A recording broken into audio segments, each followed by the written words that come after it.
पति का भार प्राप्त होता है और जैसे ही वे पद में आते हैं, जिस किसी को पद प्राप्त हो जाए तो उसको अभिमान आ जाता है, मद आ जाना। अभिमान आ जाने के कारण दक्ष प्रजापति के स्वागत के लिए देवलोक में एक सभा भराई जाती है।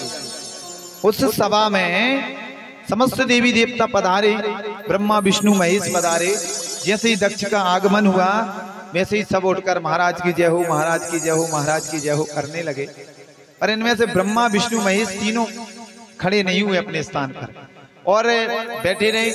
अब नेताओं की ये होती है अक्सर कि जो नेताजी तरफ चरणों में उनके में गिर जाता है, पैरों में, तो उस पर ध्यान नहीं देते। जो नहीं उन्हें प्रणाम करता उसकी तरफ पहले ध्यान देते।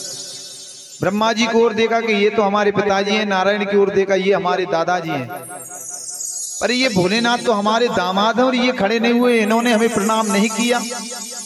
दक्ष प्रजापति को बड़ा क्रोध आया और मंच पे जाकर सभासदों के बीच में कहने लगा, हे सभासदों ध्यान से सुनो, हे लोकपालो, सूर्योताम ब्रह्म ऋषो मम सह देवा साह अग्रया। समस्त देवी देवता सावधान होकर सुनो, किसी सभ्य समाज में असभ्य पुरुष आ जाए तो बड़े अपमान की बात है। तो देवता अपनी ओर देखने लगे कि भाई हम में असभ्य कौन है, कौन है ऐसा जो इस देव सभा में असभ्य आ गया है। एक दूसरी को ओर देख रहे थे।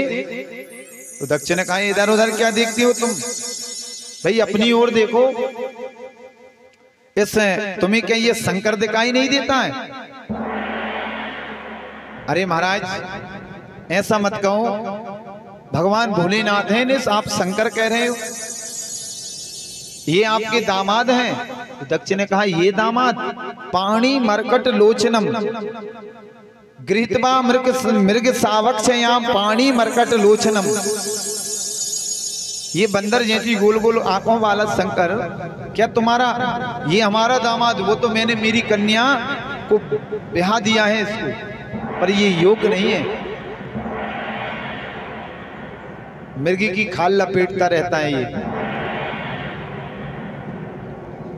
रात दिन शमशान की विभूति मलता रहता है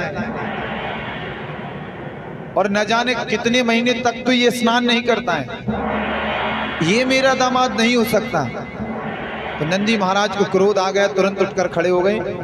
बोले मेरे प्रभु के, मेरे स्वामी के बदले में यदि एक भी शब्द कहा महाराज दक्ष तो ठीक नहीं होगा। भगवान भोलेनाथ ने हाथ पकड़ के बिठाया और कहा कि देखो भाई, ससुराल की गाली तो सब खाते हैं और सभी अच्छी भी लगती हैं, बोलो राधे राधे। कोई बारात में खाता है, विवाह में खाता है, हमने बारात विवाह में नहीं खाई तो अब खा रहे हैं, बोलो राधे राधे। खा लेने तो अच्छी लग रही हैं। तो ससुर जी का और पारा गर्म हो गया।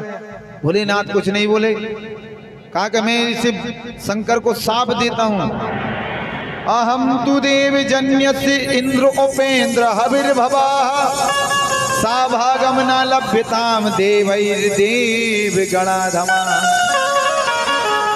मेरा ये शाप है, आज के बाद यज्ञ में इस शंकर को कोई भी भाग नहीं दिया जाएगा। जो शाप दिया तो नंदी महाराज से अब रहा नहीं गया, उठकर खड़े हो गए। कहा दुष्ट दक्ष, जब से तू आया है अपना बकरे की तरह मुख चलाया जा रहा है, इसलिए मेरा ये शाप है कि तेरे भी बकरे का मुख लग जाए।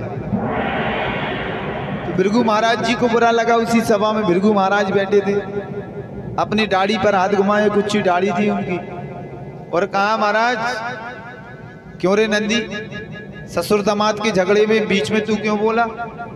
भाई जब दोनों की आपस में बात चल रही थी तेरा बोलना जरूरी था।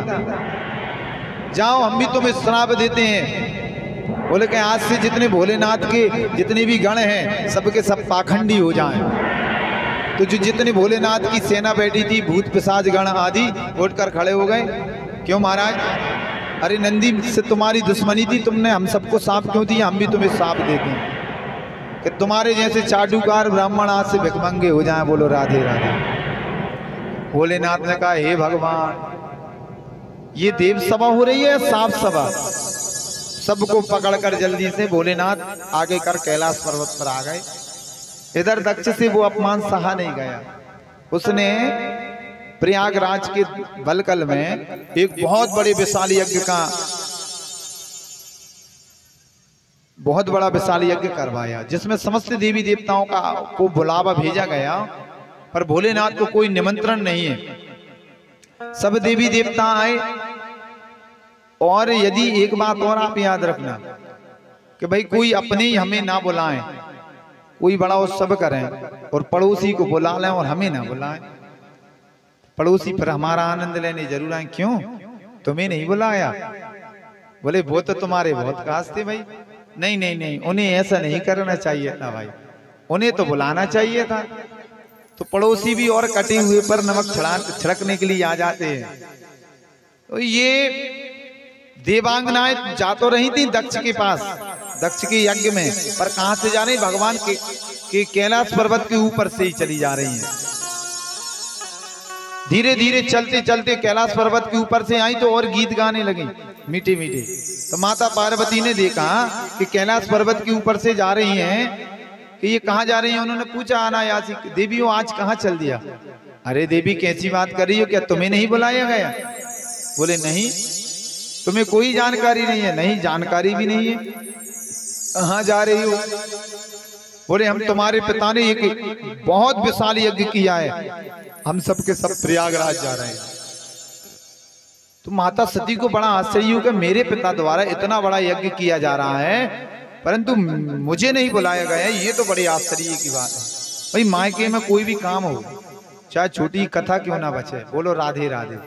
और फिर तो विवाह शादी और यज्ञ जैसी बात हो, और फिर मायके से हमें बुलावा ना आए, समझ लो हमें कितनी बुरी लगेगी। तो ये बड़ी चिंता का विषय है। माता सती भोलेनाथ के पास पहुंची और उनकी सेवा करने लगी। तो भोलेनाथ ने कहा आज भाई बढ़िया ज्यादा सेवा हो रही है, क्या बात है?